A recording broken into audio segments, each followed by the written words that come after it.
ሸገር ካፌ ሸገር ካፌ ሸገር ካፌ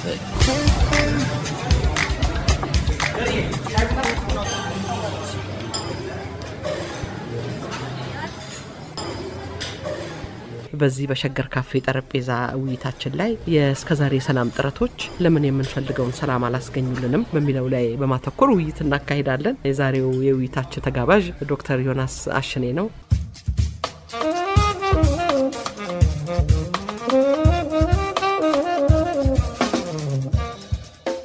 ከመቼውም ጊዜ በበለጠ ባለፉት 7 ዓመታት ሰላምን በሚመለከት የተደረጉ ጥረቶች በርካታ ናቸው። ዋና ዋናዎቹን እንኳን ብናነሳ የሰላም ሚኒስቴር መቋቋም፣ የእርቀ ሰላም ኮሚሽን፣ ሀገራዊ የምክክር ኮሚሽን፣ የተሃድሶ ኮሚሽን፣ የሽግግር ፍትህ ላይ ያተኮሩ ስራዎች፣ የሰላም ድርድር በኢትዮጵያ ውስጥና ከኢትዮጵያ ውጪ መካሄዳቸው እንዲሁም ከዚህ ውጪ ደግሞ በተለያዩ የተራድኦ ድርጅቶች ያዘጋጇቸው አሉ። እነሱንም ባለመርሳት ነው። ስለዚህ አሁንም ደግሞ በአገራችን ልጅ አዋቂው አገራችንን ሰላም ያድርግልን ማለቱን አላቆመም።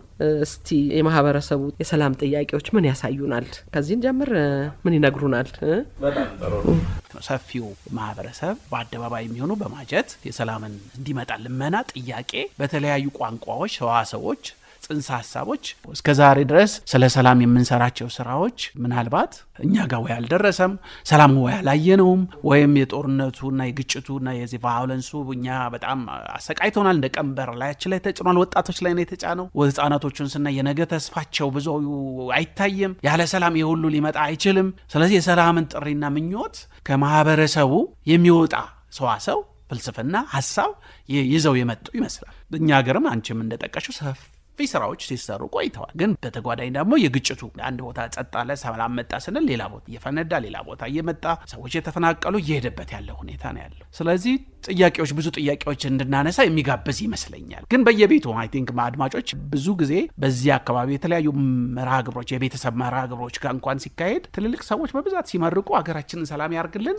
የማሳረጊያውና ጉሉሁ የምርቃት አይነት የምኞት አይነት ነውና ሰላም ኢትዮጵያ እንደፈለገችው ገና የደረስንበት አይደለምና እንደውም ሰቆቃው እየበዛ ያውና ይመስለኛል ስለ ሰላም ከሆነ የምንነጋገረው የሰላም ግንባታ ማለት ምን ማለት ነው ከዚህ ቀደም የነበሩት ጥረቶችንም ያያያቸው ሰላም እንዴት ይገነባል በሚለው እንደርደር ዮናስ በጣም ጥሩ ሰላም ግንባታ ዲሞክራሲ ግንባታ ምናምን ሲባል ግንባታ እንግዲህ የአላረ የግንባታ የኮንስትራክሽን ሙያ አዎ የነሱ በዛ አካባቢ ያለ የስነ ህንጻ የስነ መሰረተ ልማት ምናምን ሲገነባ የሚገነቡ ቁሳዊ የሆነ ጽንሰ ሐሳብ ነው ከዛ የተዋሱት የሰላም ስለ ሰላም የሚመራመሩ ሰዎች 1980ዎቹ ላይ እና ሌደራቸው የሚባሉ ግንባታ ፒስ ቢልዲንግን ወይም ፒስ ቢልዲንግ የሚባለውን ቢልዲንግ የሚለውን ነገር ይዘውት ነው የመጡት እና እሱን ይዘው ሲመጡት ሁለት ሐሳቦች ናቸው የሰላም ላይ የሚሰሩ የሚጽፉ የሚመራመሩ ሰዎች ስለ ሰላም ባሰቡ ቁጥር አንደኛው መገንባት አለበት የሚል ሐሳብ ሁለተኛው መሰረተ ልማት የሚባለው ኢንፍራስትራክቸር የሚባለው ነገር ይመጣል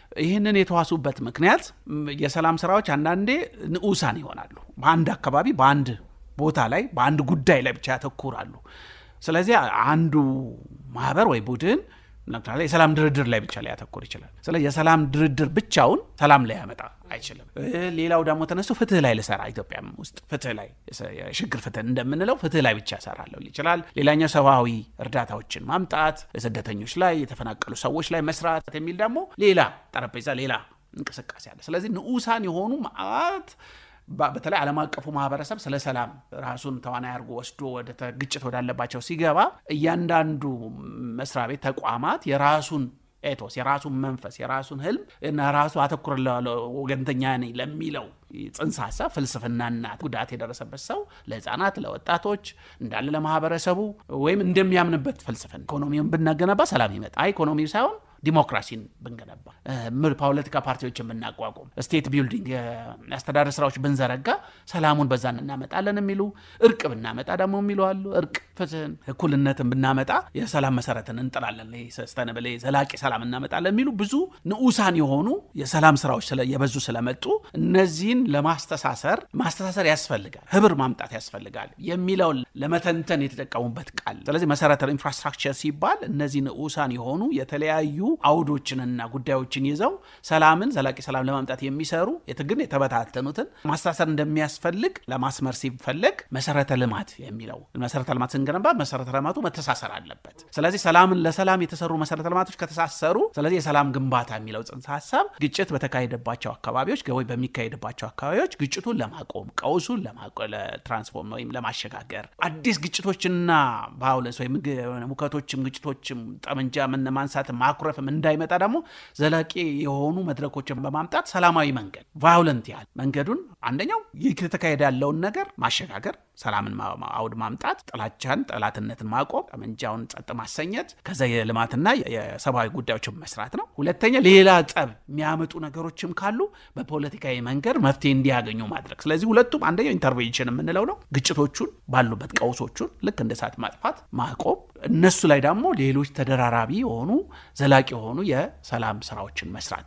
ይሄ የሰላም ግንባታ የሚለውን ጽንሰ ሐሳብ የምንገነባው መሰረተ ልማቱን ነው የምንገነባው። የሰላም መሰረተ ልማቶችን አስተሳስረን በገነባን ቁጥር ሰላምን እየገነባን ነው የሚል ሐሳብን ይወልዳል። ስለዚህ ይህንን ለማስመር ሲሉ ነው ያንን ሁለቱ ጽንሰ ሐሳብ የተዋሱት። እንግዲህ መሰረተ ልማት የሚለው ላይ ትንሽ እንቆይና ምን አይነት መሰረተ ልማት ምናልባት ሰላማዊ የሆነ ማህበረሰብ መፍጠር የሚለው ላይ ሊሆን ይችላል። እንግዲህ ይሄ ትምህርት ቤቶችም ምኖችን ሊመለከት ይችላል አላውቅም። ግን የሰላም መሰረተ ልማት ምን መሆን ይገባዋል? ሰላምስ የሚገነባ ነገር ነው ወይ? እሱ ላይ ትንሽ ሐሳብ ሰጥ። ጥያቄ ነው።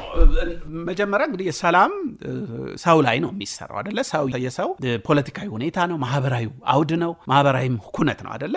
ኢቭን ስነ አእምሮዊም ነው አይደለ? ከአእምሮም ማህበራዊም ጉዳይ ነው፣ ፖለቲካዊም ጉዳይ ነው፣ ኢኮኖሚያዊም ጉዳይ ነው እና በጣም በሰው ልጅ በሚኖርባቸው አውዶች የሰው ልጅ ባህላዊ ባህልም የየዕለት ኑሮንም የተመለከተ ነው። ስለዚህ ሰላም እንገነባለን ሲሉ መገንባትን ያመጡት በዚህኛው መሰረተ ልማቱን ለማሳየትና መሰረተ ልማቶች ተቋማትን እየገነባን በሄደን ቁጥር ተቋማቱ እየተንቀሳቀሱ በሄዱ ቁጥር እርስ በርስ መስተጋብር በፈጠሩ ቁጥር ሰላም የሚባለውን ስነ አእምሮአዊ ሁኔታ፣ ፖለቲካዊ ሁኔታ፣ ማህበራዊ ባህላዊ ሁኔታ የሚያበለጽግ የእንቅስቃሴ ነው የሰላም ግንባታ። ግን ቅድም ያነሳሽው ሐሳብ ማህበረሰብስ ምን ያህል ግንባታ ማህበረሰብን ይወክላል ይመለከታል ይወክላል ስንል ክርክሮች አሉ። የተወሰኑ ምሁራን መሰረተ ልማቱ ላይ ምንሰራ ከሆነ ሲተሳሰር በተለይ የሊበራል ሞዴሉ ስቴት ቢልዲንጉ ላይ ከሰራን ኔሽን ቢልዲንግ ትንሽ በተለይ ስቴት ቢልዲንግ መንግስትን አጠንክረን ፍርድ ቤትን ካቆመን ተጠያቂነትን ካመጣን ዲሞክራሲንና የምርጫን ካሳለጥን ትንሽ ኢኮኖሚው ማርኬት ገበያው እንዲንቀሳቀስ ካረገን ሰላም ይመጣል ብለው ያስባል። ይሄ የሊበራል ሞዴሉ ነው። ግን ትልቁ ችግር ምንድነው? የሊበራል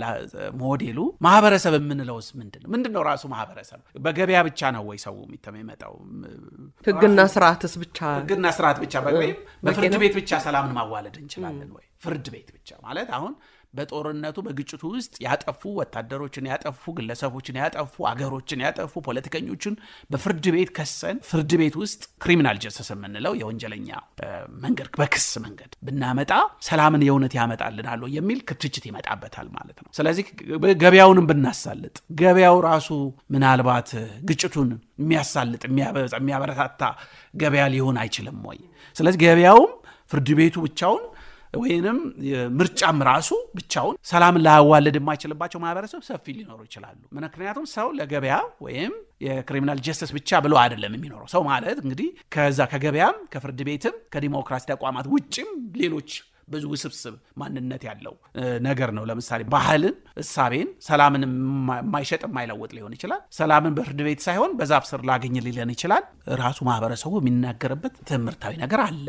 ስለዚህ ማህበረሰብ የምንለውን ነገር ያገለለ ነው የሚል ትችት አለ። ሌሎቹ ምሁራን ምንድነው የሚሉት? አይ ፒስ ኮንስቲትዌንሲ መሰረተ ልማቱ ብቻ ሳይሆን ሰላምን ሊሸከም ሊያወድስ ሊያበረታ ለሰላም ሊቆም የሚችል ማህበረሰብንም አብረን መፍጠር አለ አብረን ማሰባሰብ አለ። ማህበሩ ካልተሰራ መሰረተ ልማቱ ሊቆም አይችልም። ስለዚህ የሰላም ማህበረሰብና የሰላም መሰረተ ልማት አብረን መገንባት አለብን። እያንዳንዱ መሰረተ ልማት ለምሳሌ ምክክር ሊሆን ይችላል ወይም ድርድር ሊሆን ይችላል ወይም የእርቅ ጉባኤ ይሆናል ወይም ሱባኤም ሊሆን ይችላል። የምናካሄዳቸው መሰረተ ልማቶች ማህበረሰቡን ባቀፉ ቁጥር ከማህበረሰቡ አንደኛ የሰላም ማህበረሰብ እናደርጋለን። ሰላምን የሚሸከም የሚያወድስ ለሰላም የሚቆም ለሰላም የሚታገል ግጭቱን ማቆም የምንችለው ያንን ማህበረሰብ ስንፈጠር ነው። ስለዚህ ፒስ ኮንስቲትዌንሲን ማንፈጠር ከሆነ ብዙ መሰረተ ልማቶችን ብንዘረጋ ምንም መፍትሄ ላያመጣ ይችላል። ግን ሁለቱ የሚጋጩ አይደለም። እያንዳንዱ መሰረተ ልማት የምንለው ተቋም ለምሳሌ ሀገራዊ ምክክር የራሱን ኮንስቲትዩንሲ ይፈጥራል። የራሱን የሰላም ማህበር በምክክር ነው ማምነው ሰላምን ማመጣው ብሎ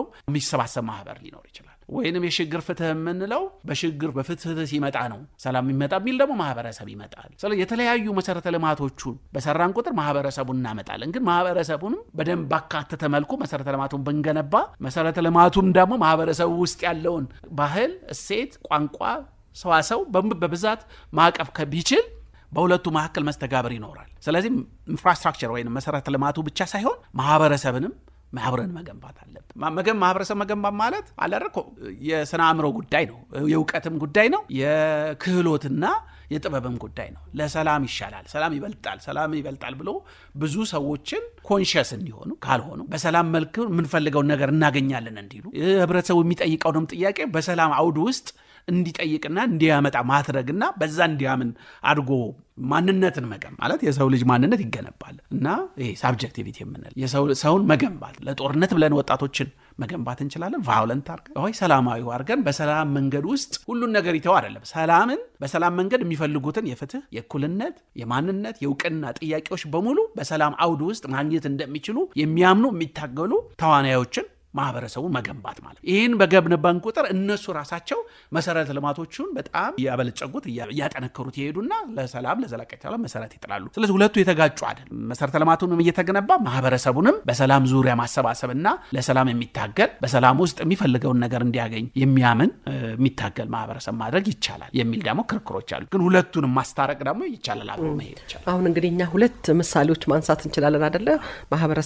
የማህበረሰብን የሰላም ስራ ወይንም የሰላም ፍላጎት ማሳያ ናቸው ብለን አንደኛው የጋሞ ከርጠብ ሳር ጋር የተያያዘው የተማጽኖና የሰላም ማምጣት ሂደት እሱ አንድ ምሳሌ ነው። ሁለተኛው የሚያየነው እንደ አቤቱታም ነው። ምናልባት አርሶ መብላት ልጅ ማሳደግ አቃተን እንግዲህ ቀንበር እንደመሸከም አድርገን እንቆጥረው እንችላለን። እኛ ከሩቆናን ከዚህ ስንመለከተው ምናልባት አርሶ መብላት አቃተንም ሊሆን ይችላልና እነዚህን ሁለት ምሳሌዎች ይዘን በአገራችን ወደ ውስጥ ወደ ባህላችን ወደ ማህበረሰቡ የመሄድን አስፈላጊነትም አብረን እናያለንና ይሄንን ልብ ማለት አስፈላጊ ነውና እዛ ላይ ይሄንንም እንዲመለከቱት ለማሳሰብ ነው። ዮናስ ምን ይመስላል?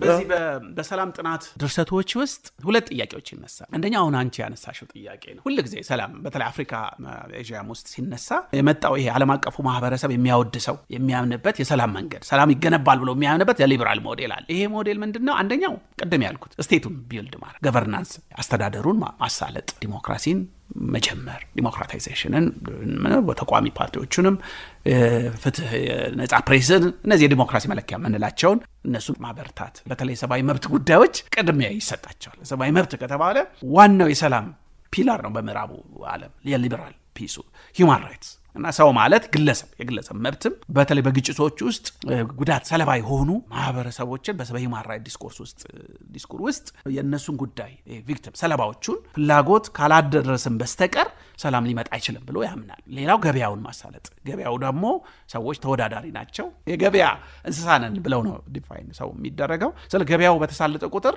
ተስፋ አብሮ ይሳለጣል እና መንግስትም ከገበያው ውስጥ ማውጣት አለበት፣ ሊበራል አላለ እሱ መሆን አለበት የሚል አለ። የመጀመሪያው ጥያቄ አሁን ያነሳሽው ጥያቄ ማህበረሰቡ ውስጥ ያለው የሰላም መገንቢያ፣ ሰላም ማበረታቻ፣ ሰላምን ማዋለጃ መንገዶች አሉ። እነሱን አያቅፍም። ትልቁ ነገር ከላይ ወደ ታች ነው የሚገነባው የሊበራል ሞዴል። ከላይ ወደ ታች ከዓለም አቀፉ ማህበረሰብ ገንዘብ ያላቸው በባለሙያዎች በኤክስፐርቶች ነው ከላይ ወደ ታች ነው የሚመጣው። ሰዋሰውም ማህበረሰቡ ጋር ላይገባው ይችላል። ማህበረሰቡ የሚናገረው ነገር ደግሞ ላይገባው ይችላል። ይሄ ኢንፍራስትራክቸሩ መሰረተ ልማቱ ላይውጠውና ላያዩ ይችላል። ምናልባት አንድ የሰላም ሊበራል አራማጅ ሰው የሰላም ሊወሰን ምንድነው ሊል ይችላል። ምን ይያሉ ነው የሚለውን ነገር ማህበረሰቡ የሚያቅስ ያጠና ሰው ሊተነተን ይችላል። ስለዚህ ትልቁ ክሪቲክ ሰፊው ማህበረሰብን አያካተተም። ስለዚህ ኢንክሉሲቭ የሚል አካታች መሆኑን የሚተከራከሩ ብዙ አሉ። ሌሎች ደግሞ አካታችነት ራሱ ሰላምን አያመጣም። የፈለገ የኖህ መርከብን ብንሰራ ዓለም አቀፉ ማህበረሰብ ካልደገፈው፣ ገንዘብ ካልሰጠ፣ ኢኮኖሚውን ካላበረታ፣ ካላገዘ የሚጣሉና እርስ በርሳቸው ኢኮኖሚያቸውን ያደቀቁ ማህበረሰቦች አንድ መርከብ ውስጥ የኖህ መርከብ ውስጥ ብንከታቸው እርስ በርስ ሊባሉ ይችላል። ስለዚህ ማካተት ብቻውን መፍትሄ አይሆንም። ሶሊዳሪቲ ያስፈልጋል። በጣም ፍሬንድሊ በሆነው የሆነ የሰላም አርበኛው የሰላም ተዋናያኖቹን የዓለም አቀፉ ማህበረሰብን ማሳተፍ ያስፈልጋል። ለምሳሌ የሽግግር ፍትህ ሁሌ ፖሊሲው የሚተቸው የኢትዮጵያ የዓለም አቀፉ ማህበረሰብ ሚና የቱ ጋር ነው የሚለውን አያሳይም ተብሎ ይተቻል። በተለይ ጉዳዩን የማያምኑ ሰዎች መንግስት ይህን ጉዳይ ለፒሶክራሲ የሚል ጽንሰ ሐሳብ አለ። ምንድነው ፒሶክራሲ?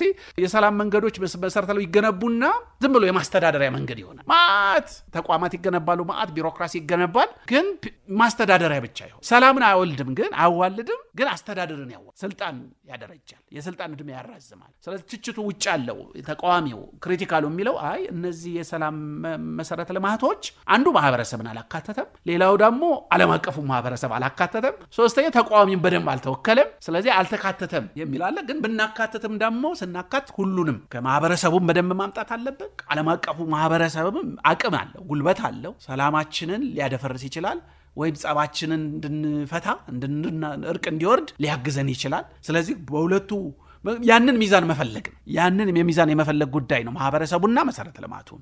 ማህበረሰቡ ከታች ወደ ታች የሚያስበው ማህበረሰብና ከላይ ወደ ታች የሚመጣውን ዲስኩር እንዴት እናስታርቀው። ስለዚህ የአንድ ሀገር የሰላም መንገድ በዛ ውስጥ የሚፈለግ ነው። ስለዚህ የሰላሌው ትዕይንት የሚያሳየን እኛ የምንፈልገው የሰላም ይዘቶች፣ ሰዋሰዎች፣ ፍልስፍናዎች በዚህ ውስጥ ልነግራቸው እንፈልጋለን። ከልማት ጋር የተገናኘ ነው፣ ከእርሻ ጋር የተያያዘ ነው። ከቫዮለንስ ቀንበር ላያችን ላይ ወጥቷል። ወጣቶችን አድቅቋል፣ ህፃናትን ተስፋ ሳጥተዋል። አዛውንትም ነጭ የለበሱት ሰላም እንዲመጣ ምኞትን የሚያሳይ ነው። የጋሞም የሚያሳየው እኩልነትን፣ ፍትህን፣ ፍርድን የምናገኘው በሰላማዊ መንገድ ነው እንጂ የሆነ ተቋም በማፍረስ ሌሎች ሰዎች ላይ በቀል በማምጣት አይደለም የሚል መልእክት ይናገራል። ጥያቄው አሁን እነዚህ ሁሉ በኢትዮጵያ ውስጥ በተለያዩ ማህበረሰብ ውስጥ ያሉት እሴቶች ምን ያህል የሰላም መሰረተ ልማቶች ውስጥ ገብተዋል የሚለው አንዱ ዋና ወሳኝ ነው። ሁለተኛው ጥያቄ ግን ራሱ የሊበራል ሞዴሉ የሚጠይቀው ራሱ ግንባታ መሰረተ ልማት የሚለው ጽንሰ ሐሳብ ሲወለድ እርስ በርስ ተሳስረዋል የሚለው ጥያቄ፣ እነሱ ካልተሳሰሩ ምናልባት ግጭቱን ሊያባብሱት ይችላሉ የሚል ደግሞ ይሄ ሊንኬጅ ኢንተርፌስ መፈጠር አለበት። እሱን ካልፈጠሩ እርስ በርሳቸው የሚጣሉ ሞዴሎች ሊሆኑ ይችላል። መጀመሪያ እነሱ መታረቅ አለባቸው፣ ሁለተኛ ከማህበረሰቡ መታረቅ አለበት የሚል ክሪቲካል ደግሞ ድምጽ አለ ስነ ጽሁፉ ላይ። እንግዲህ በኢትዮጵያ ከ2010 ጀምሮ ብዙ ስራዎች እየተሰሩ ነው፣ በግልም በመንግስትም በድርጅቶችም። ስኬታቸው እንዴት መለካት ይቻላል? እስከዛሬስ የተደረጉ ስምምነቶች ምን ውጤት አመጡ? በሌላ በኩል ማህበረሰቡ አሁንም የሰላም ጥማት አለብኝ እያለ ነው እንደምናየው። ይሄ ምናልባት ጥረቱ የተቀናጀ አለመሆኑ ይሆን? አሁን አንስተዋል አንተም የተቀናጀ ስንልስ ምን ማለት ነው? ቅድም የኢኮኖሚን ገበያን አንስተሃል። ከሰላም ጥረቶች አንጻር ኢኮኖሚ፣ ገበያ፣ ልማት ያለው አስተዋጽኦ ምንድን ነው? እነዚህ ላይ እንግዲህ የፕሪቶሪያ ስምምነት አለ። ስምምነትም ስንል ከዛም በኋላ እንደዚሁ ከኦላ ጋር የተሞከረው ልበል በዳሬ ሰላም በዛንዚባር የተሞከረው አለ። ብዙ ጥያቄዎች ናቸው። አንደኛው ከባድ ነው። መጀመሪያ ኢኮኖሚውን ብናነሳ ጥሩ ይመስለኛል። እንግዲህ ሰላም ሰውም ስንል አንዱ ቤቱ ገበያው ነው። ቤተ ገበያ ውስጥ የሚንቀሳቀስ ነው። ግን ቤተ ገበያ ብቻ ውስጥ ሆነ ሰውን መተንተን አንችልም። ቤተ መንግስትም አለ አይደለ? ቤተ ትምህርትም አለ፣ ቤተ ማህበሩ አለ። ራሱ ማህበሩ የገበያው አገልጋዩ እንጂ ማህበሩ የገበያው እስረኛ አይደል? ሰው ሲባል እንግዲህ ቤተክርስቲያን ስንሄድ ገበያ ትዝ ላይለን ይችላል። አብዛኞቹ አለ ወይ መስጊድ ስንሄድ፣ ቤተ እምነት ውስጥ ስንሄድ ሰዋሰው ትርፍ የሚባል ቃል የለም። ዛፍ ስር የተመንጸልይ ጸሎት ስንጸልይ ስለ ምህረት፣ ስለ ሱባኤ ዱዓ፣ ስለ መስገድ፣ ስለ ማመስገን ነው የምናወራው። ሰው እዛ ጋር ሰውን ስንተነትነው በዛ አውድ ውስጥ ምርቃቱም መርግማኑም ጉባኤውም ሱባኤውም ሁሉም ነገር ሰዋሰው የተለየ ነው። ስለዚህ ሰውን ከዛ መተንተን እንችላለን። ገበያ እንወስደዋለን። ገበያ ስንሄድ ትርፍ ነው፣ ሻጩም ገዢውም አይደለ? ሰው የሆሞ ኢኮኖሚክስ የሚባለው ሰው የገበያ እንስሳ ነው የሚለው እዛ ገበያ ቦታ ብቻ ነው። ስለዚህ በብዙ ቤቶች ውስጥ ያለን ገጽ አለ። ትምህርት ቤት ስንሄድ እውቀት በአብዛኛው ስለ እውቀት፣ ስለ መመራመር፣ ስለ ሳይንስ ማለት ቅኔ ኃጢአት አያስገባም ይባላል። ቅኔም እንኳ ቤት ሲኬድ ስለ ሰማያት በሙሉ በተቸት ማንሳት፣ ማርያምን ጌታን በሙሉ መተቸት የሚቻልበት ማንሳት፣ መሞገት የሚቻልበት ማለት ስነ ትምህርት ውስጥ ስናስገባ የቤተ ክህነቱን የቤተ ትምህርት የሃይማኖቱን ጉዳይ ደግሞ ለብቻ ትተን ነው የምንመጣ ማለት ክፍል አለ አይደለ? ፖለቲካም ውስጥ ስንገባ ፖለቲካ ውስጥ ስልጣን ዋናው መደራደር ነው፣ ቁጭ ብሎ መፍታት ነው፣ ፖሊሲ ችግር መፍታት ነው። ዋናው ግን ስልጣን ላይ ያተኮረ ነው። ስልጣን ዋናው የቤተ መንግስት የቤተ ፖለቲካው ማውጣጣያ ነው። ትምህርት ቤት ስንሄድ ሰውን የሚለካው እውቀት፣ መመራመር፣ ፍልስፍና፣ ሳይንስ የምንለው ነው። እዛኛው ላይ እምነት ነው፣ ገበያ ላይ ትርፍ ነው። እነዚህ ሁሉ ጽንሰ ሐሳቦች ናቸው። ሰላም የለም ስንል ወይም ግጭት መጣ ስንል ይሄ ሁሉ ተረበሸ ማለት ነው። እኔ እንደው ብዙ ጊዜ 4 ኪሎ ጥሩ ሜታፎር ይሰጠናል። 4 ኪሎ ስላሴ አለ። ያን ትንሽ እንትኑን ቤተ ሃይማኖቱን ሊወክልልን ይችላል። ትምህርት ሚኒስቴርና ዩኒቨርሲቲው አለ። ወረድ ስትል በሸራተን በኩል መስጊዱ አለ፣ ቤተ መንግስቱና ፓርላማው አለ። እና ሁሉ ሁሉንም ቤቶች እዛ ከሄደ ወደዚህ ደግሞ ብዙ ሱቆች አሉ። ወደ ብርሃነ ሰላም መሄጃዎች በሙሉ ደግሞ ገበያ ቦታ እየሆነ ይሄዳል። እስከ ፒያሳ ወደዚህ ወደ መርካቶ ድረስ ገበያውን ነው የሚያሳየው። ከ4 ኪሎ ወደ 6 ኪሎ ስንሄድ በብዛት እውቀት ያሳያል። ወደ ታች ስንሄድ ቤተ መንግስቶችን ያሳያል። በመሃል ቤተ እምነቶች አሉ። እነዚህ ቤቶች እርስ በርሳቸው ከተምታቱ ሰውን መተንተኛ አንዱን ብቻ ካደረግን ወይም እነሱ የራሳቸውን የቤት ስራ እንዳይሰሩ ከሆኑ ሰላም ጠፍቷል ማለት ግጭት በስቷል ማለት ነው። በጠመንጃው ብቻ አይደለም። ቅድም የጠየቅሽኝ ጥያቄ ሰላም ስንል እነዚህ ሁሉ በየቤቱ ፕሌቶ ማለት ከፈላስፎቹ ስንዋስ ሁሉም በየቤቱ የሚገባውንና ማድረግ ያለበትን ሲያደርግ ሰላም ሰፈነ አይደል? ጀስቲስ ፍትህ መጣ የሚባለው ተዋጊውም ሲዋጋ ተዋጊው ፖለቲከኛ ሆኜ የተነተናለው ካለ ሰላም ጠፋ፣ ፍትህ ተዛባሽ ማለት ወይንም ቀዳሹ ፖለቲከኛው ደግሞ ልስበክ አለ። አየሽ ቤታችን የማይፈቅድልን ሰዋሰው መልእክት መናገር ስንጀምር ፍትህ ይጓደላል፣ ሰላም። ስለዚህ ሰላምንም ፍትህንም ከገበያም ከሃይማኖትም ከሁሉም ቦታ መተንተን መቻል አለብን ማለት ነው። ኢኮኖሚ በጣም ወሳኝ ነው በኢትዮጵያም በዓለም አቀፍ ደረጃ። ቅድም ስለ ናታሊ የምትባል አንድ ጸሐፊ 2008-7 ላይ የጻፈችው መጽሐፍ ነበር ስለ ዲዛስተር ካፒታሊዝም፣ ሾክ ካፒታሊዝም የሚል ሾክ ኢንተርቬንሽን ምናምን የሚል መጽሐፍ ጽፋ ነበር። ምንድነው የምትለው? ምናልባት ከባህረ ሰላጤው ጦርነት በኋላ በዓለም ላይ እየሰፈነ የመጣው የካፒታሊዝም አይነት የገበያው መርህ ኢኮኖሚው አይነት ብዙ ጊዜ ሰላምን ኢንሪች የሚያደርግ ሰላምን የሚያወድስ የሚደግፍ ሳይሆን በየቦታው ቀውስ የሚፈጥር ቫዮለንስን የሚፈጥር ነው። የኢራቁን፣ የአፍጋኒስታን፣ የሊቢያውን እስካሁን እኛ ሀገር እስካለ አፍሪካ ውስጥ አሁን አፍሪካ አብዛኛው ሀገር አሁን እኮ ቀውስ ላይ፣ ምዕራብ አፍሪካ በአብዛኛው ቀውስ ላይ፣ ምስራቅ አፍሪካ በአብዛኛው ቀውስ ላይ ነው። ኬንያም ብትይ ናይጄሪያም ብትይ ኢትዮጵያም ሱዳን ብንል እንደው አንዱ ካንዱ የተሻልኩ ነው ሊል ይችላል እንጂ ገበያው ስለሚሰራ ገበያው በብትም ቦታ ይሰራል። ያለው ገበያ ሰላምን አመጥቼ ነው ገበያውን ማቆመው አይልም። ገበያው በሚገርም ሁኔታ በጣም ኢሰባዊ ቀውስ በሚያመጣ ጦርነት ውስጥ ገበያው እየቆመ ይካሄዳል። ንግዶች ይካሄዳሉ፣ ሰሊጦች ይሸጫሉ፣ ወርቅ ይወጣል፣ ማዕድናት ይወጣሉ፣ የሱዳን የመሬት ሽያጮች ሁሉም እና ደግሞ የነዚህ የሊበራል ተቋሞች እነዚህ ጦርነት ያለባቸውን አካባቢዎች ስትራክቸራል አጀስትመንት መዋቅራዊ አጀስትመንት እንዲያደርጉ ጫና ያበዙባቸው። ናይጄሪያም በተወጀው ብዙ ሀገሮች የከረንሲ ማስተካከያዎች ወይም የዚህ የገንዘባቸውን አቅም ከዶላር ጋር ያላቸውን ትስስር ይሄ ማክሮ ኢኮኖሚክ ሪፎርሙ ወደ ሊበራል ሞዴል እንዲሄድ ሀገሩ ከሚሄድበት እንዲወጣና ገበያው በራሱ መንፈስ ራሱን ሪፕሮዲዩስ ለማምረት ይሄዳል። ግጭቱ ተካሄደ ማለት እንደውም አንዳንድ ጊዜ ግጭቱ እንዲቆይ ሁሉ ሊያደርጋቸው ምክንያቱም አትራፊ ነው። አትራፊ እስከሆነ ድረስ ሰው ቢሞት ማህበረሰብ ቢፈናቀል ገበያው አይን የለም። የገበያው ሰው ሀሳብ እና ጽንሰ ሀሳብ ትርፍ ብቻ ስለሆነ ምናልባት እኔ አሁን ይሄንን ማንሳት ያለበት ኢትዮጵያ ብቻችንን አይደለም። ግጭቶቻችን የኛ ብቻ አይደሉም። ግጭቶቻችንን ባደረግን ቁጥር የኦሮሞና የአማራ ወይም የኤሊት የትግራይ ኤሊትና የአማራ ኤሊት ብቻ አይደለም። ግጭቱ መዋቅራዊ ዓለም አቀፋዊ መዋቅር የሚፈጥርብን ጫና በጣም ብዙ ነው። እኛ እርስ በርስ በተጣላን ቁጥር የምንከፍተው በር የበለጠ የሚያደቀን የበለጠ ግጭቶቻችንን የሚያሰፋ የበለጠ ደግሞ ሌሎቹ ቤተ ሃይማኖቶቻችንን፣ ቤተ መንግስታችንን፣ ቤተ ትምህርቱን ሁሉን ነገር የሚረብሽ እየሆነ ይመጣል ማለት። ስለዚህ የኢኮኖሚ ሪፎርም የምናደርገው በዚህ ወቅት መንግስት ላይ ባለበት የተለያዩ ጫናዎች ምክንያት ይመስላል፣ ተገዶም ይመስላል እንጂ ኢትዮጵያ መንግስት ወዶ እንደተወራው ደስ አላችሁ በሚል ሳይሆን በቃ ታግሎ ያቃተው የሚመስል ከአቅሙ በላይ የሆነ መንግስት ስለሆነ በውስጥም ባለብን ግጭት ምክንያት ዓለም ላይ ናይጄሪያ ካሄደችው የብር የገንዘብ የማክሮ ኢኮኖሚክ ሪፎርም ኬንያ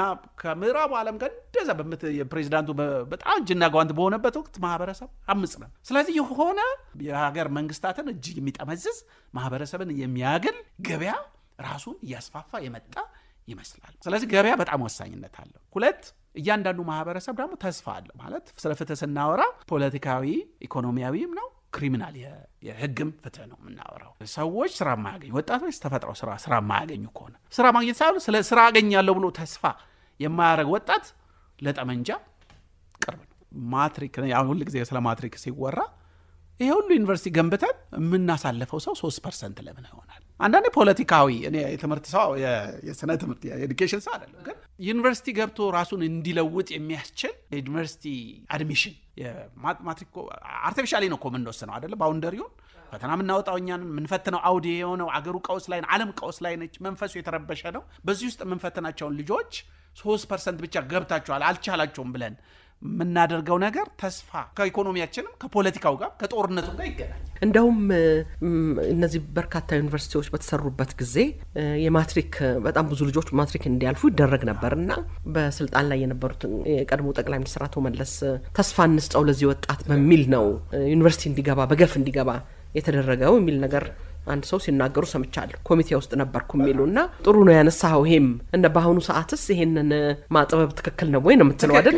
የሰላም ስራ ስናነሳ ግጭትን ማብረድ ስናነሳ የሰላም ግንባታ የሰላም ተዋናዮችን የሰላም ማህበረሰብ እንገንባ ስንል ተስፋ ያለው ማህበረሰብ እንገንባ እያለን በልማት በአስተዳደር ምክንያት በውሳኔ በፖሊሲ ምክንያት ተስፋ የሚያሳጡ ነገሮችን ባበዛን ቁጥር ግጭቶቻችንን እያበዛን እኮ እጃችን ተጠምዝዞ ምን በዓለም አቀፉ ማህበረሰብ የሆነ እጃችን ተጠምዝዞ የሚደረግ እናደርገው። ግን ተማሪዎች ዩኒቨርሲቲ እንዲገቡና ያለውን ትምህርት አክሰሰብል አገሪቷ ባላት አቅም አክሰሰምት የሚደሚቅ አቅርቦት ላይ ያለውን ትምህርት 3 ዓመት 4 ዓመት እንዲማሩ ማድረግ ወደ ልቦናቸው ይሄ ማንነት ግንባታ ወደ ምንለው ሳብጀክቲቭ ሲት ዜጋ እየገነባን ነውና እነዚህን መሰረተ ልማቶች ለሰላምም ሲባል ግን እዛ ውስጥ ገብቶ ደግሞ ብዙ የትምህርት ማሻሻያ የጥራት ጉዳዮችን አብሮ መስራት የሚቻልበት ያለ ይመስለኛል። ግን ለፖለቲካና ለሰላምም ብለን ሰፋ በሩን ከፍተን ብዙ ተማሪዎች ወደ ዩኒቨርሲቲ ቢገቡ ቀያቸው ላይ ተስፋ ቆርጠው ጠመንጃ ከማንሳት አማራጭ እንሰጠናቸው ተስፋ ሰጠናቸው። ደግሞ አንዳንድ ሰው እኮ እኔ ሁሌ ለተማሪዎች አዌክኒንግ ሞመንት ነግራል። አንዳንድ ጊዜ አንዳንድ ልጆች ዩኒቨርሲቲ ገብተው ነው የሚነቁት። ዩኒቨርሲቲ 2ኛ ዓመት ጀምሮ 4 እያመጡ የሚመረቁና ከዛ በኋላ የሚያቆማቸው ማቆማቸው ልጆች በጣም አሉ። አንዳንድ ልጆች በጠዋቱ ከኬጂ ጀምሮ የሚያጠኑ አዌክኒንግ ኢንተሌክቹዋሊ አዌክኒንግ የሆኑ ልጆች አሉ። አንዳንድ ቦታ 5ኛ ክፍል የሚነቃል ወደ ትምህርቱ ያንን ሞመንት ኦፍ አዌክኒንግ። አንዳንዴ 10ኛ ክፍል ከማትሪክ ትንሽ ካለፈ በኋላ የሚነቃ፣ አንዳንዴ ከተመረቀ በኋላ ተሳስቻለሁ ብሎ ደግሞ የሚመለስም ሰው አለ። ብዙ አለ በትምህርት እና ያንን ሁሉ ተስፋ ምን እናሳጥበት ነው። ተቸግረን አይደለም ግን በፖሊሲ ዲሲሽን ምክንያት መሰረተ ልማቱ ባይኖር ዩኒቨርሲቲ ባይኖር 1% የምናሳልፍ ሀገሪቱ ያለው አቅም ነው እንላለን። መሰረተ ልማቱ ተገንብቷል። አስተማሪ ደሞዝ ይከፈለዋል። የሶሻል ሳይንስ አስተማሪ የናቹራል የሁሉም ደሞዝ ይከፈላል። አስተማሪው ቁጭ ብሎ ይጠብቃል። ዲፓርትመንቶች ተከፍተዋል። የአክሰሰብል የሆነውን ትምህርት ክፍል ገብተህ ተማር ብሎ እድል ለወጣቶች ቢሰጥ ብዙ ተማሪዎች በ4 ዓመት ውስጥ ሌላ ቦታ ደርሰው የሚሻገሩበት ነው። ስለዚህ ኢኮኖሚም ፖሊሲም ገቨርናንስም ስንል ከተማንም ስናለማ የክልል አስተዳደሮችን ስንወስን እያንዳንዱ የምንሰራው የአስተዳደራዊ ጉዳይ ከሰላሙ ጋር ምን ያህል ተሳስሯል። የኢኮኖሚ ጉዳዮችም ዞሮ ዞሮ ሁሉ ጊዜ ከግጭቶች ጋር በጣም የተገናኙ ናቸውና ለብቻው የምንነጥለው አይደለም። ተስፋ የቆረጠ የሚበላው ያጣ ሰው ስራ የማያገኝ ወጣት ወይ ወደ ስደት ይሄዳል ወይ ወደ አመጺ ወደ ጫካ ሊገባ ይችላል ወይ ሌባ ይሆናል አይደል? ግልጽ ነው። ለመኖር ሲል የሚያደርገው ነው። ያንን ለመኖር ሲል በሰላም ውስጥ የሚያየውን ተስፋ ቶሎ ቶሎ ማስፋት ይፈልጋል። ባለው አቅም ባለው ጥበብ ባለን አገሪቷ ባላት አቅም ያንን ተስፋ ምናለመለመለት ከሆነ ምንድነው ኢኮኖሚውን ስንወስን ፖሊሲም ስንወስን ትምህርትን ስንወስን መንገድ ማስፋት ማጥበብ ስንወስን ምን ያህል እነዚህ ኮሪደር ለምሳሌ ኮሪደር ልማት ስንሰራ በስንት ተሰዎችን ማለት ተስፋ እናደርጋለን። ስንት የሥራ ዕድል እንፈጥራለን። የወንዝ ዳር ልማቶችንም ስናስብ እንደዛው ወይንም ክልሎችን ስናደራጅ ምን ያህል ተስፋ ለወጣ አካባቢ ወጣት እንሰጣለን ብሎ እና ያንን ተስፋ ባሰፋን ቁጥር ፍትህን እየመለስን ነው፣ ሰላምን እየሰራን ነው፣ ፖለቲካ እያስተካከልን ነው። ስለዚህ የዲሞክራሲ መንገድ ዲሞክራሲ የምንለው ሰብስታንሲቭ ነው። እነዚህን ሁሉ ጥያቄዎች እየመለስን ነውና ሰላም ዝም ብሎ መደራደር ብቻ አይደለም። ገበያው ጋር ገበያውን ማስተካከል፣ ገበያው ለብዙ ሰዎች ተስፋ የሚሰጥ ብዙ ሰዎችን የሚነጥቅ ሳይሆን ተስፋ የሚሰጥ አድርጎ መስራት ያስፈልጋል። በምንችለው አቅም ተገደን የምንወሰነው ውሳኔዎች አሉ። ለምሳሌ ሰብሲዲ ቀንሱልን እንባል እንችላለን። የከረንሲውን የብርና የዶላር ተገደል ሊሆን ይችላል ያረግ ነው። ግን እሱን ስናረግ ደግሞ ምን ያህል ተስፋ የሚሰጡ ሌሎች ስራዎች አብረን እንሰራለን ብለን ገቨርናንስ አስተዳደር ከሰላም አንጻር ሊዋጅ ይችላል፣ ሊቃናና ሊቃኝ ይችላል። ቅኝቱ ሰላም ላይ የሚያመጣውን ግጭቱን ያባብሳል ወይስ ምን ይላል ምን ወሰነው ውሳኔ ብሎ ማየት ያስፈልጋል። ግጭቱን የሚያባብስ ተስፋ የቆረጡ ሰዎችን የሚያባብስ ከሆነ አይ ይሄን ስለሚያደርግ ተስፋ እስቲ ለብዙ ሰው ቮይሱ ይምጣ ማንነቱን ይታወቅለት እውቅና መስጠትም ማለት ነው። እንደውም አንድ ነገር አስታወስከኝ። በዚህ በሰላም ውይይቱ በየትኛው እንደሆነ አላስታውሰውም፣ ግን አንድ ግብርና ላይ ኑሯቸውን የመሰረቱ ሰው ናቸውና ልጆቻችንን ወደ ትምህርት ቤት ላክናቸው፣ ትምህርት ተማሩ። አሁን እንደኔ ተመለስና በበሬ ራስ ልለው አልችልም። ከዛ አልፎ ሄዷል። ስንት ዓመት ነው ኢንቨስት ያደረገው? 14 15 ዓመት እኮ ልጁ ወጣቱ ትምህርት በቃ በዚህ መንገድ ሀገሬ ይሄንን ተስፋ ሰጥታኛለች በዚህ መንገድ ነው ብሎ ተሰጥቷል ዩኒቨርሲቲ አትገባም ስንለው ያንን ተስፋ ነው መንቆርጥለት ዞር ሲል ምናልባት የግብርና ሙያውን አልተማረም ልጁ ዞር ብሎም አላየም ትምህርት ላይ ተኮር ተብሏል ስለዚህ ይሄንን የማህበረሰብ መሬት ያለውን ጉዳይ በደንብ ማየት ይጠይቃል የልማትም ኢንተርቬንሽኖች ያደርጋል አሁን የልማት ላይ የሚሰሩ ተቋማት አሉ ሰላም የልማትም ሲሰሩ ድልድዩ የሚሰሩት ድልድይ ግጭቱን የሚያባብስ ከሆነ አንድ ማህበረሰብ ብቻ ለምሳሌ የልማት ተጠቃሚ ካረግነው ያኛው ሊከፋ ይችላል እነዚህ ሰዎች ለተቋሙም ጥሩ አይደለም አንዱ የሪስክ እያንዳንዱ ወደ በዓለም አቀፍ ለልማትም ለሁማኒታሪያንም የሚገቡ ተቋማት ትልቁ የሪስክ ችግራቸው አንድ ቦታ ብቻ ሄደው ይሰሩና ሌላው የተጣላውን ወገን ላያነሱት ይችላል አንድ ቦታ ብቻ ለምሳሌ አሁን ትልቁ ችግር የሆነ ቦታ ሄደ ፎቶ ይነሳሉ እና ትዊተር ላይ ያደርጋሉ አንዳንድ ማለት ብዙም ጥበብ የሌላቸው የውጪ የአሜሪካ የተለያዩ ተቋማት ወክለው ቢመጡ ምንድነው የሚያስተላልፈው መልእክት እኛ ለዚህኛው ማህበረሰብ ወገንተኛ ነን ለእናንተ ግን አይደለንም ይመስላል አንደኛ ትክክለኛ ኤቲካል የሆነ የፒአር ስራ አይደለም አይደል የህዝብ ግንኙነት ስራ ፎርማሊ የሚገለጽ የሚተነተን ነው ሶሻል ሚዲያው መጣው ቶሎ ፖስት ማድረጉ ተቋማትን ወር ስለወረረው ፖስት ሲያደርጉ ሶሻል ሚዲያ ላይ በግጭት አውድ ውስጥ ያለውን ማህበረሰብ የሚያመጣው ፋይዳ ላይ ምንም እንደውም እኮ የዲፕሎማሲ ስራ አብዛኛው ሚስጥራዊ ነው ብዙ ድምጽ ጩኸት የለበትም አይደለ ዮናስ የአሜሪካ አምባሳደር በቀደም ትግራይ ሄዱ አይደል ትግራይ ውስጥ እንኳን ሆነ ብናስብ ከነ ጌታቸው ረዳ ከመስተዳድሩ ጋር ምናምን ተነሱና ፖስት ተደረገ ያ ነገር ሌላውን የትግራይ ሊሂቅ መልንም ገና ያንን በማየት ሰው ያ ሌላው ተቀናቃኙ ኃይል እነዚህ ሰዎች ከነሱ ጋር ነው የሚሰሩት ከኛ ጋር አይሰሩም የሚል መልእክት ሊያስተላልፍ ይሄን በየመድረኩ በየአውዱ ልናየው እንችላለን እዛ ብቻ ነው የሚሰሩት እነከሌ ብቻ ነውና ፎርማል ኮሙኒኬሽን ባለማድረጋቸው ብቻ የሚመጣ ነው እና የሰላም ስራ ከብዙ የግጭትን የማቆም የሰላም የፒስ ቢልዲንግ ስራ ከብዙ ነገሮች ልንተነተነው እንችላልና ገበያው አንዱ አውድ ነው ግን ሌሎች አውዶችም ብዙ አሉ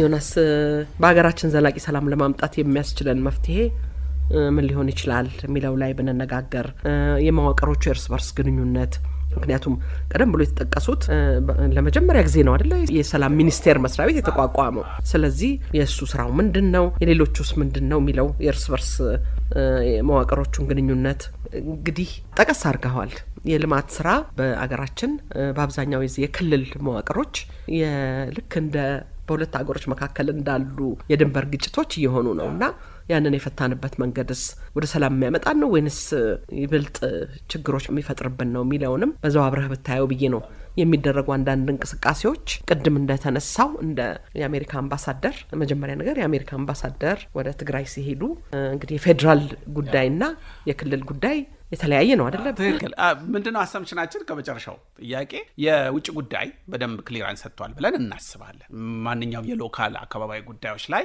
የአምባሳደሮች ኤምባሲዎች ሲሄዱ የፕሮቶኮል ጉዳዩን በውስጥ ጸርሰው ነው ይሄዳሉ ብለን መንግስት አለ ብለን የውጭ ጉዳይ ሚኒስትር ይሄን ስራ እየሰራ ነው ብለን እናስባለን ይሄን ሳይሰሩም የአሜሪካ አምባሳደር ይሄዳሉ ብለንም አንጠብቅም ይሄ የዲፕሎማሲ ኤቢሲ አው የሚባለው እሱን አክብረው ሄደዋል ብለን እናስብ ከሄዱ በኋላ ግን እንደው ለራሳቸው ለሰላሙ ነገር የሚሄዱ ከሆነ ኮሙኒኬሽኑ የፕሮቶኮሉ ለህዝብ በሚቀርብበት ሰዓት በተቻለ መጠን ካሉት ተዋናዮች ጋር ሁሉ ቢሆን ጥሩ ነው ከዚህ በፊትም አይካመር ይመስለኛል ከአቶ ጌታቸው ጋር ፎቶ ተነስተው ሲለጥፉ ሌላው አማራ ክልል ወይ አፋር ክልል ወይ ሌላ ቦታ ያለውን የህዝባዊ ስሜት ወይም የሊቅ ስሜት ምን እንደሆነ ይሄ ያመጣል ብለው አለመገመታቸው እንግዲህ የሶሻል ሚዲያ መሰረተ ልማት ራሱ አለ አልጎሪዝም አለ ግራመር አለው የራሱ እሱ የሚስበው ነገር ነባሩን ፕሮቶኮል እና እሱ ፕሮቶኮል የሚያመጣው አሉታዊ ነገር ይመስላል እና እሱ በሰላም ስራው የራሱን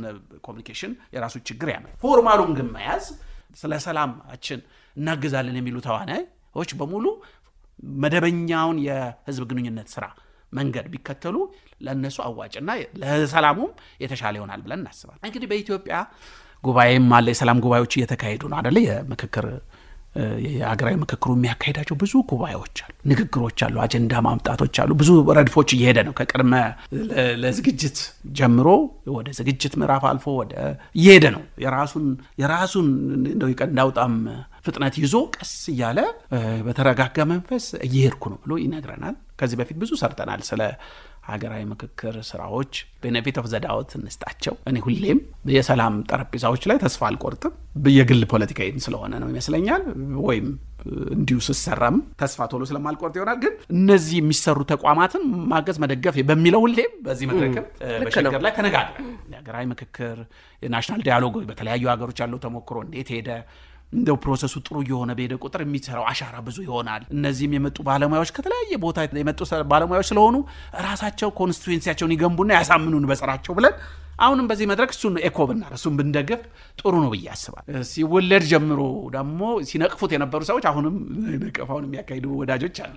ተስፋ ብዙም አይውበት። እኔ አሁን እዚህ መድረክ ላይ የእያንዳንዱን ስኬትና እንዴት እንለካ ያልሽው ቅድም ጥያቄ ጥሩ እንግዲህ የሰላም ስራዎች የሚሰሩ ተቋማት የሚለኩት ቅድም ሳልመልስ አለፈያል ምንድነው ስነ ጽሁፉ ብዙ አይነት መለኪያዎች አሉ። አንዳንዱ ትልቁን ነገር ለምሳሌ ዋናውን የሰላም ኮምፕሬሄንሲቭ የሆነ ጥቅል የሆነ የሰላም ስምምነት አድርጎ እሱን ስምምነት ማስፈጸም እንደ ግብ ተደርጎ ይታሰል። ጠመንጃውን ጸጥ ማሰኝ፣ ህዝቡን ማስተቃቀፍ፣ ኤሊቱ መተቃቀፍ፣ ሁሉን ነገር ባንዴ ሰላምን ማዋለድ ካልቻለ ሰላም አላመጡም፣ የሰላም መሰረተ ልማቶች የሰላም ተዋናዮች አይሰሩም ተብለው ይተቻሉ። ይሄ ትልቁ አንዱ መለኪያ ነው። አሁን ግን ሌሎች መለኪያዎች ብዙ እየመጡ ምክንያቱም በጣም ውስብስብ በመሆኑ ግጭቱ ቅድም እንዳለ በኢኮኖሚም በቤተ መንግስት በፖለቲካ በብዙ ነገር የሚቀውሱ ብዙ አይነት ስለሆነ መለኪያውን የየዕለት ስኬቶቹን እንደ መለኪያ ማይልስቶንስ ፒስ ማይልስቶንስ ይሏቸዋል እነሱን ብናይ እስቲ ለምሳሌ የዛሬ ወር ምን አመጣ፣ በዚህ 3 ወር ምን አመጣ፣ የዛሬ ምን አመጣ ብለን የተሰሩት የመሰረተ ልማቶች የሰላም መሰረተ ልማቶች ያመጧቸው ትንንሽ ስኬቶች ኢንክሪመንታል የሆኑ ማይልስቶኑን አስቀምጠው ይሄ ደረጃዎቹን የስኬት ደረጃዎቹን አስቀምጦ የድኳ ደርሰዋል ብሎ መለካትም ይችላል። ስለዚህ ምናልባት ጠቅላላ የሰላም መሰረተ ልማቶቹን አንድ ላይ መለካት አንችልም። በኢትዮጵያ አሁን ለምንድነው ማንችለው? የሊበራል ክሪቲኩ የራሳቸው የሊበራል ሞዴሉ ክሪቲክ ትችታል እርስ በርስ የተሳሰሩ አይመስልም። እኔም አንድ የጻፍኩት ጽሁፍ የሚያሳየኝ በሰላም መሰረተ ልማቶቹ መካከል ንግግር የለም። ንግግር ማለት ዳያሎግ ብቻ ሳይሆን ቅድም አንድ ቃል ተጠቅመሽ ነበር፣ መተሳሰርና እርስ በርስ መመጋገብ እርስ በርስ ያልተቀናጁ ናቸው። ለምሳሌ የሀገራዊ ምክክሩን ስራ ስናይ ሀገራዊ ምን ያስባል ራሱ ህጉንም ስናይ አዋጁንም ስናይ ስለ ሀገር መገንባት ትንሽ ያወራል። ስቴት ቢልዲንግ ሊበራል ነው። ከታች ወደ ላይ ሄዳለሁ ብሎ ደግሞ ይነግሩናል። እነሱ አሁን ሲገልጹ እኛ ማህበረሰቡን ልቅ አይደለም እዚህ በፖለቲካ ፓርቲ አይደለም ከተማ ውስጥ ያለውን ሳይሆን ማህበረሰቡን ወረዳ ደረጃ ወርደን ከታች ወደ ላይ ጥያቄዎችን አጀንዳዎችን ይዘን ነው የምንመጣውና ምክክር ነው የምናስበው። እንግዲህ ምክክር ከንግግር ከክርክር ከፍርድ ቤት ክርክርም ከድርድርም ይለያል። እንመካከር ተመካክረን አጀንዳዎቹን ለይተን ያነጠርነውን አጀንዳ ለምክር ቤቱ እንስጥ። መንግስት ምክር ቤቱ ደግሞ መክሮበት ይዘባው ስለ ባንዲራም ይሁን ስለምንም ይሁን አንጥሮ ይሄን መፍትሄ ይስጥ እና አላማው ደግሞ ረጅም ነው የሚያስበው ማለት የሰስተነብል ፒስ የምንለውን ነገን የሚያስብ ነገን የሚተልም ብሔራዊ መግባባትና ብሔራዊ እርቅን የሚያስብ ሀገር በቀል ዕውቀቶችን ተጠቀማለሁ የሚል ነው። በሌላ በኩል ደግሞ ስቴት ቢልዲንግንም ኔሽን ቢልዲንግንም ያስባል፣ ግን ከታች ወደ ላይ ሎካል አካባቢውንም ያስባል። ይሄው የሀገራዊ ምክክር ኤቶስ ፍልስፍና ናቸው። ግን መልሰን ከድርድሩ ጋር እናምጣው። ይሄ ሁሉ ኤቶስ ይሄ ሁሉ መንፈስ ፕሪቶሪያ ሄዷል ወይ? ለምሳሌ ፕሪቶሪያ የሄዱት ሰዎች እንደዚህ አይነት አጀንዳ ይዘው ነው ሄደዋል ወይ? አዎ ከተፈራርመናል፣ እነዚህ እንፈራረማለን፣ ደግሞ ሀገራዊ ምክክር እየሰራን ስለሆነ ቲፒኤልኤፍ በዚህ ውስጥ የእናንተ ሚና ይሄ ይሆናል ብለው እንደ አንድ አንቀጽም እንደው ሪፈር አድርገዋል ስንል የለም ብዙ ያለ አይመስለኝም። ለዚህ ነው አሁን በትግራይና በአማራ ክልል አልተሳካልንም የሚሉት። አዎ ትግራይም እንደውም እኛ አልተሳተፍንበትም ነው የሚሉት። ትልቁ ችግር የምክክሩና የንግግሩ የድርድሩ ፍልስፍና የሚቀዱበት ወንዝ የተለያየ ስለሆነ ነው። ድርድር ኤሊት ቤዝድ ነው አይደለ? ሊቃንን መሰረት አድርጎ ጥቂት ሰዎችን ደግሞ በኢትዮጵያ ባይላተራል የሆነ መንግስትና ተፋላሚ የሆኑ ኃይሎች ፋኖና መንግስት ሸኔ ወይም የኦላና መንግስት ቲፒኤልኤፍና መንግስት ነው። ሁለትዮሽ ነው። ሁለትዮሽ ድርድር ሲካሄድ ምክክሩ የቱ ጋር ነው ብለው አይደራደሩ። መንግስትም እሱን ይዞ የሚሄድ ምናልባት የሄዱ ሰዎች ሊያስተካክሉን ይችላሉ። ግን ከወጣው ውጤት ስናይ አላየንም። ምክክሩ ድርድር ውስጥ አልተወከለም ማለት ነው። ወይም ድርድሩ ምክክሩን ሊያየው አልፈለገም። ስለዚህ የሚያሳየ ምንድነው? የራሱ የሊበራል ሞዴሉ ክርክር ኢንተርፌስ የምንለው ሊንኬጅ የምንለው እርስ በርስ መስተሳሰር የምንለው ያለ አይመስለኝ። እንደው ትንሽ ወረድ ብለን ደግሞ ከድርድሩና ምክክር አይተናል። የሽግግር ፍትህ ብለው ምን ይፈልጋል? እንዴት ነው ማምጣት የሚፈልገው ስንል በጣም ቬሪ ሊበራል ሞዴል ነው። አንደውም ተዋናያኖቹ ተስፋው መናገር የሚፈልገው ለዓለም አቀፍ ማህበረሰቡን ማርካት ይፈልጋል። ምክንያቱም ዓለም አቀፉ ማህበረሰብ የሚናገረውን ግራመርና ሰዋሰው ቀድሞ ይይዛል። ለምሳሌ ሰብአዊ መብቶች ሂውማን ራይትስ ዋናው ጽንሰ ሐሳብ ነው።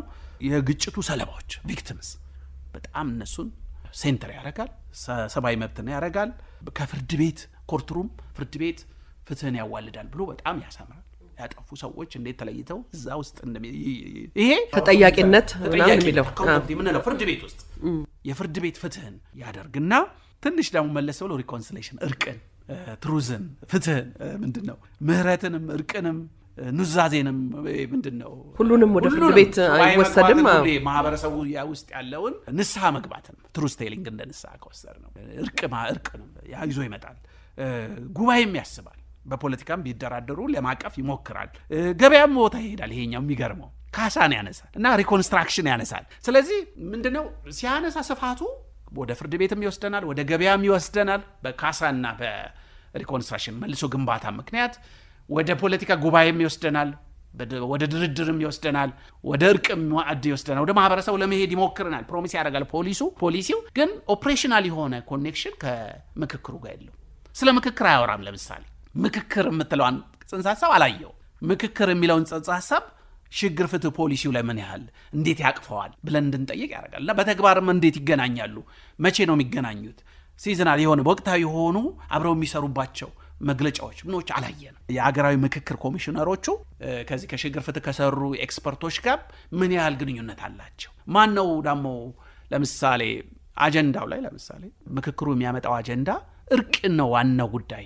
እውነቱን ተነጋግረን ንስሐ ገብተን ጉባኤ አድርገን እንፈተዋለን ቢል በሽግግር ፍትህ የፍርድ ቤቱን ጉዳይ እንዴት ነው የምናረግ? እንዴት ነው የምናስታርቀው? በእርግጥ የዚህ የሽግግር ፍትህ ከፕሪቶሪያው ጋር በጣም ይገናኛል። ከፕሪቶሪያው ጋር በደንብ ፕሪቶሪያ ላይ የተገቡት ቃል ኪዳኖች እዚህ ውስጥ ለመግለጽ ተሞክሯል። ግን ወደፊት ከሚካሄዱ ድርድሮች ጋር ምንድነው ትስስሩ? ለምሳሌ ያመጹ ጫካ የገቡ ኢትዮጵያውያን ወደ ድርድር ሲሄዱ እኛ በፍርድ ቤት አንጠየቅ። የፍርድ ቤት አይደለም መፍትያችን።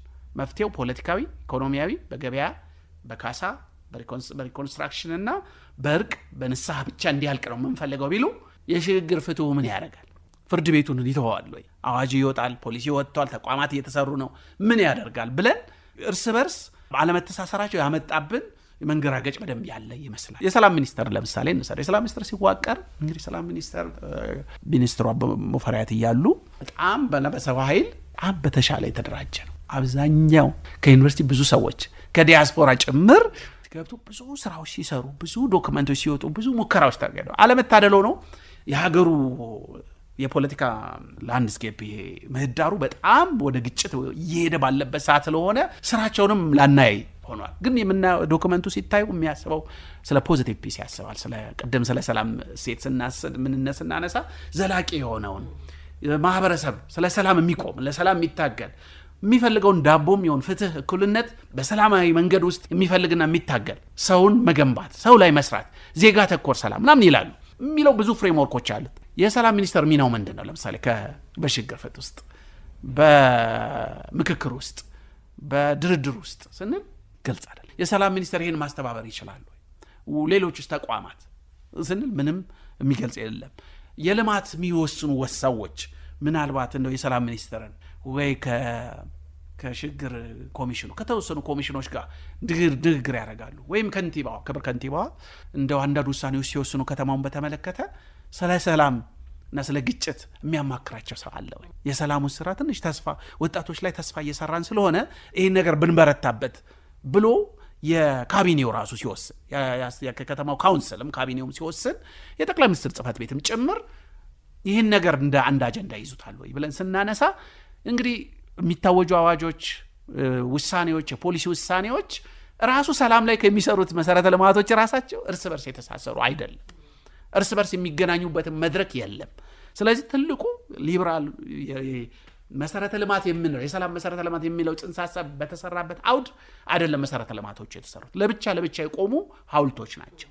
እነሱን ማስተሳሰር የግድ ያስፈልጋል። አንዱ ትልቁ ትችታችን ምንም እንኳን በየጊዜው ስኬት እያደረጉ ቢሆንም ምንም እንኳን ተቋማት እየሰሩ ቢሆንም ምንም እንኳን ቀስ እያሉም ቢሆን ውጤት አመጥተናል ብለው ለራሳቸውም ለማህበረሰብ ለማሳወቅ የሚሞክሩ ቢሆንም እርስ በርስ የማይነጋገሩና የማይስተሳሰሩ ሲነርጂ ያልፈጠሩ በመሆናቸው ግልጽ የሚታይ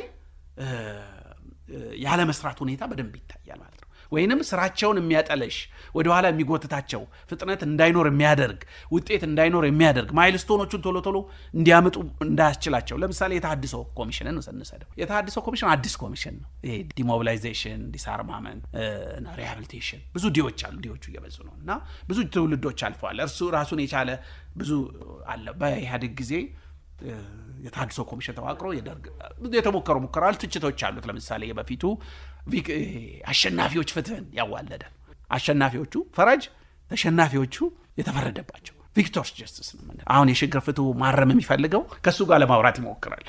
ቪክተር ጀስቲስ አናረገው ምን አደርገው ቪክቲምስ የተወጉ ሰለባዎቹን ግጭቱ ላይ የተጎዱ ሰዎችን እነሱ ማዕከል አድርገን ያጠፉ ሰዎችን ተጠያቂ አድርገን ኢትዮጵያ ነው ምን ይላል በወርድ በቃል ትናንቷን ፓስቷን ከትናንቷ ጋር መታረቅ ነገዋን ብሩህ ለማድረግ በፍትህ ውስጥ ማለፍ አለባት ብሎ ይጀምራል ፖሊሲው። እና ያ ቲም የሰራው ስራ አለ። እሱ ከተሐድሶ ጋር ምን ግንኙነት አለው?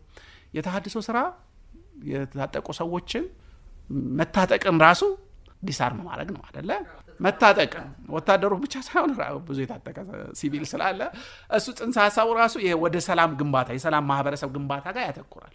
ግን ብዙ ገንዘብ ይፈልጋል። ለምሳሌ በጣም ብዙ ገንዘብ፣ ምክንያቱም ስራ መፍጠር ከገበያው ጋር በጣም ማስተሳሰር፣ ስራ ከሚፈጥሩ ኩባንያዎች ጋር፣ መስሪያ ቤቶች ጋር፣ ፖሊሲ ጋር የተገናኘ ነው። ዝም ብለን ደብር ሰተን የተወሰነ ውጣ ልንለው አንችልም። ኢንተርፕረነርሺፕ ትሬኒንግ ብዙ የራሱ ሳይንስና መንገድ አለ። ይሄ የተሐድሶ ኮሚሽን አዲስ ነው። መጀመሪያ መስተሳሰር ያለበት ፍትህ ከሚሰራው ከፍትህ ሚኒስቴር ጋር፣ ከምክክር ኮሚሽን ጋር፣ ከሰላም ሚኒስቴር ጋር። መጀመሪያ ነው የሰላም ሚኒስቴር ተጠሪነቱ ለሰላም ሚኒስቴር ነበር። ከሰላም ሚኒስቴር ይወጣና ለመከላከያ ይሆናል። እነዚህ ትንሽ ሲሰሩ ነገሩን ሰፋ አድርጎ የማለማየትና ያለማስተሳሰር ነገር በደንብ ይታያል። ምናልባት ከተለያዩ ሞዴሎች ስለወሰድናቸው ይሆን ከደቡብ አፍሪካ የወሰድነው ሞዴል ይኖራል አላውቅም። ምናልባት እሱ ከዚህ ከፍትህ ጋር የተያያዘው ሊሆን ይችላል ወይንም ይሆናል። በሪኮንሲሌሽን የንስሐው እንደገና ደግሞ ወደ ሩዋንዳ ይሄዳል። ምናልባት ደግሞ ከቱኒዚያ ደግሞ የተወሰነ ነገር እንዲህ አድርገን የወሰድነው ከሆነ ምናልባት ያለ መቀናጀቱ ችግር እሱ ይሆን ዮናስ? የሊበራል ሊትሬቸሩ ራሱ ስነ ድርሰቶቹ የሚነግረን ራሱ ጽንሰ ሐሳቡ ግንባታ የምንለው እና ቀደም እንዳለው መሰረተ ልማት የምንለው የሚነግረን ምንድነው እርስ በርስ መተሳሰር አለባቸው። እንደው በጣም ቀላል ትችት ነው እኮ እንደው የቤት አለ አይደል የወዳጅ ትችት ነው ቤታቸውና የወዳጅ ትችቱ ምንድነው የሚያሳየው? ራሱ መሰረተ ልማት ሲያስቡት እነዚህ ምሁራን ለሊደራች ምናምን ሲያስቡት ነጋልቱን በኋላ ላይ ትራንስፎርሜሽናል ምናምን ሲያስቡት እነዚህ የምንሰራቸውን ስራዎች ካላስተሳሰር ናቸው እርስ በርስ ሊጣሉ ይችላሉ። ለሀብት ሊጣሉ ይችላሉ። በሳለ ገንዘብ በማሰባሰብ ከዓለም አቀፉ ማህበረሰብ ገንዘብ ለማሰባሰብ ሲሞከር ዋናው ስራ እኮ ተሐድሶ ሊል ይችላል። የተሐድሶ ሰዎች ፍትህ ከሌለ ምን ተሐድሶ የት ይደርሳል ሊሉ ይችላሉ። የፍትህ ሰዎች ምክክር ከሌለ ራሱ ጽንሰ ሐሳቦቹ ምክክርና ድርድርና ተሐድሶና ፍትህ እነዚህ ጽንሰ ሐሳባዊ እርቅ እንዴት ነው የምናመጣቸው? የጽንሰ ሐሳብ ምክክር ከድርድር ጋር እንዴት እናስታረቅ? ራሱ ድርድር ይፈልጋል ማለት ድርድር ከፍርድ ቤት ክስ ጋር፣ ከጉባኤ ጋር፣ ከንስሐ ጋር፣ ከተለያዩ ፖለቲካ ጉባኤዎች ጋር እንዴት ነው የምናደርገው የሚለው ጽንሰ ሐሳባዊ እርቅ መፍጠር አለ። ይሄ ራሱ የሊበራል ሞዴሉ ማድረግ አለባችሁ ብሎ የሚከራከረን ሞዴሉ ራሱ ይከራከራል። የሞዴል ማምጣት ብቻ ሳይሆን ሞዴሉ ምናልባት ከአንድ እንዳልሽው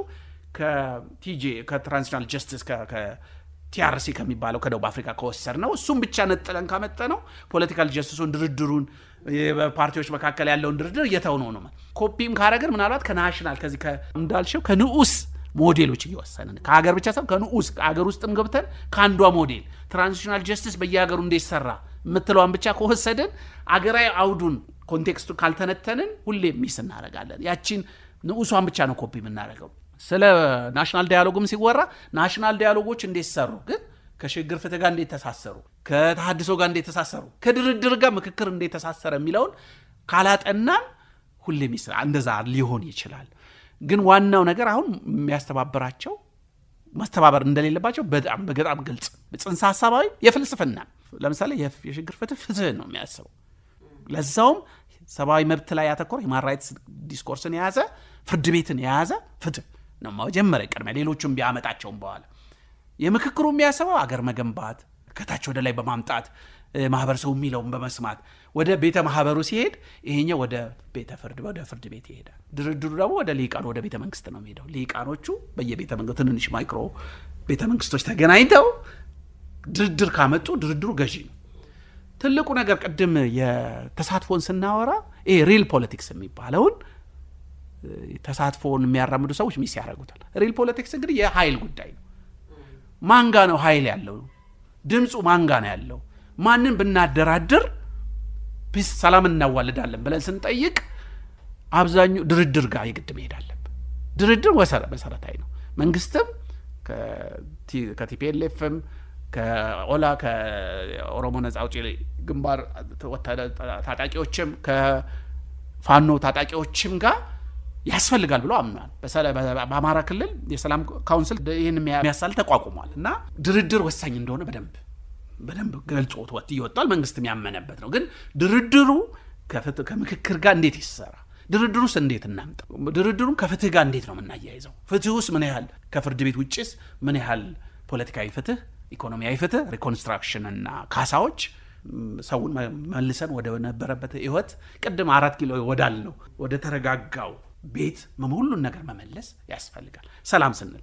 ስለዚህ በገበያውም በማህበሩም በቤተ መንግስቱ በሁሉም አስበነው ማስተሳሰር የሚጠይቅ ይመስለኛል። እሱን ግን እያደረገ አይመስለኝም። እንደውም ለሀብት፣ ለቅቡልነት፣ ለገንዘብ፣ ለስም ፉክክር ውስጥ ሊገቡ ይችላሉ ብዬ አስባለሁ። ያንን ፉክክር ማስቀረት የምንችለው እነሱ ለአንድ ኢትዮጵያዊ ሰላም መስራት እንዲችሉ ማድረግ ስንችል ይመስለኛል። ምናልባት የሰላም ሚኒስቴር ይሄንን ማሰባሰብ ኃላፊነት ሊሰጠው ይችላል። ነገር ግን ደግሞ በሌላ በኩል በጣም ጥርጣሬና አለመተማመን ስላለ በመንግስት እጅ ወደቀ የሚለው ደግሞ ሌላ ችግር ስለሆነ እንግዲህ የማሰባሰቢያው መንገድ ማን ይሆናል? ምንድነው አሁን ወደ ሞዴሉ ስንሄድ ምንድነው የሚያሳዩት? የሸረሪት ድር ኮብዌይ የሚባለው ሸረሪት ድር እንግዲህ ሴንተር የተሆነች ትንሽዬ ነች እርሾ የምትሆነው። ሌላው በሙሉ ሴንት ማዕከል ነው። ሰርክል የሆነ ክብ የሆነ ነው። ሸረሪት እርስ በርሱ እየተሳሰረ ነው እና ማን ነው ኃላፊው የሚባለው እዛ ግልጽ አይሆንም። ስለዚህ እንግዲህ የሰላም ሚኒስተርን ካለ አንድ አዛዥና ናዛዥ ልንሰጥ፣ ሌሎች ተዋናዮች አሉ። ለምሳሌ ይህንን ጥናት ስሰራ ድጋፍ ያደረገው የሲቪል ሶሳይቲ ማህበር ነው። ራሱ ጥያቄውንም እንደሰራ የሰጠንና የሲቪል ሶሳይቲ ካውንስል አለ። የኢትዮጵያ ሲቪል ሶሳይቲ ካውንስል ራሱ ሰፊ ወደ ብዙ 4000 ምናምን ሲቪል ማህበራትን ያደራጀ የሚያስተባብር ትልቅ ተቋም ነው። እሱ ትልቅ አቅም ያለው ነው። ሌሎች ሲቪል ማህበራትንም ሰብስቦ ሌላው የሰላም ሚኒስተር ብለናል። ሌላው የተቋሚ ፓርቲዎች የጋራ ካውንስል አለ። ፖለቲካ ኤሊቱ ብልጽግና ጨምር ሁሉም ኦፌኮም ሁሉም ያሉበት የጋራ ካውንስል አለ። እነዚህን እንደ መሰረተ ልማት ልንጠቀምባቸው እንችላለን።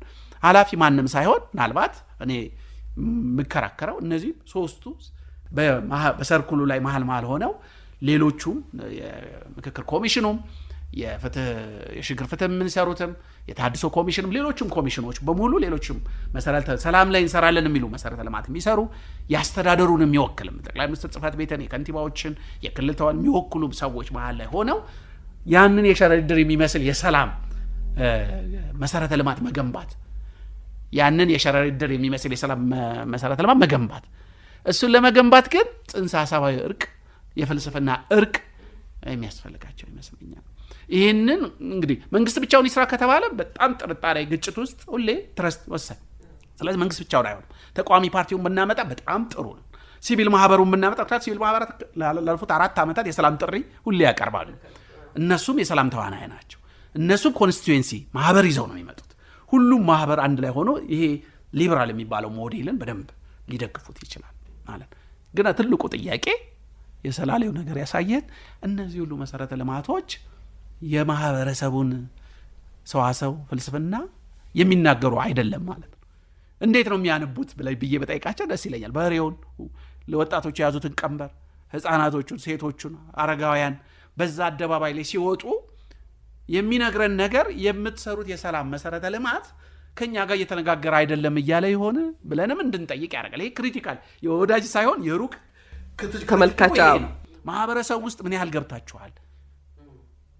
ትክክል የሪል ፖለቲክሱን ድርድሩ ያስፈልጋል ምክክሩ ያስፈልጋል ፍትሁ ያስፈልጋል የሰላም ሚኒስትር የሚሰራው ስራ ጥሩ ነው እነዚህን ሁሉ ደግሞ አንድ ላይ ስንታረጉ ማህበረሰቡ ውስጥ ያለውንስ እንዴት ነው መታመጡት ቤት በኩል ነው የሽግግር የምክክር ኮሚሽኑ ከታች ወደ ላይ ነው መመጣው ብሏል ግን ሞዴሉ ራሱ የሊበራል ሞዴል ነው አይደለ ሲመሰራ እንዴት ነው መናመጣው የሚለው ከባድ ምርምር ከባድ ጥያቄ መመካከር መተቻቸት የሚጠይቅ ስራ ይመስላል ስለዚህ ሁለቱ ነው አንዱ እርስ በርሳቸው አልተሳሰሩ ከማህበረሰቡ ውስጥ ደግሞ ኦርጋኒክ ሆነው የተሳሰሩ አይመስልም የሚል ትችት ታቀርባለህ ዮናስ በጣም አመሰግናለሁ እኛ እንግዲህ ማለት የምንችለው ማህበረሰባችን ትልቅ የሰላም ጥማት አለበት ያንን የሚያረካ መፍትሄ እናገኛለን ብለን ተስፋ እናደርጋለን በ2017 ዮናስ አሁን ስንል ይሄን እናስተሳሰር ስንል ምናልባት ፍኖተ ካርታ ያስፈልግ ይሆን ወይ ያለን ምናልባት የሀገራዊ የኢትዮጵያ የሰላም ፍኖተ ካርታ ቢኖረው ያ ጽንሰ ሐሳባዊ ግጭቶቹን የሽግግሩ የፉክክሩም ጭምር ከምክክሩና ከድርድሩ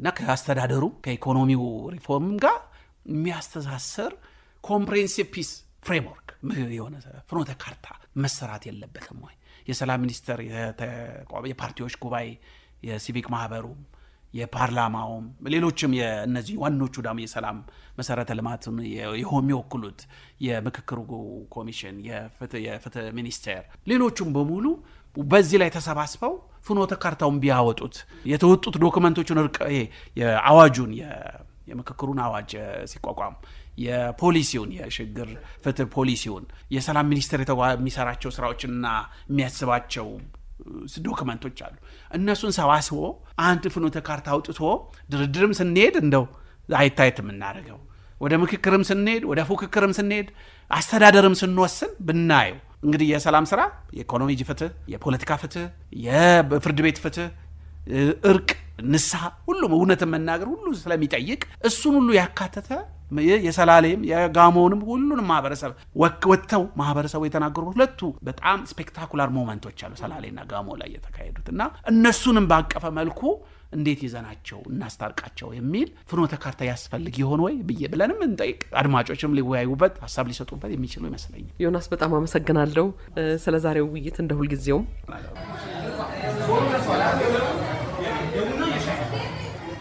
ሸገር ካፌ ሸገር ካፌ ሸገር ካፌ